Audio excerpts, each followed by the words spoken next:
Hello guys, ngayon ituturo ko sa inyo paano ako gumawa ng salata fata. Ang paggawa ko nito ay layer by layer guys, no? Para kung kukuha man sila, hindi na kailangan halu-haluin kasi anong meron sa itaas, meron din doon sa ibaba.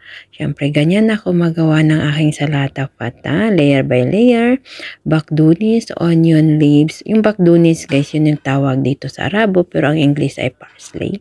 Unahin natin yung parsley, onion leaves, pagkatapos yung mga gulay na pinarito ko. Ayan, ganyan lang siya kadali guys, no? Layer by layer lang siya kasi bakit? Para maganda yung pagkakuha nila at saka yung pagkagawa ng sauce mamaya. Ayan yung naki na nilaga ko. Nasa itaas yan siya guys, no?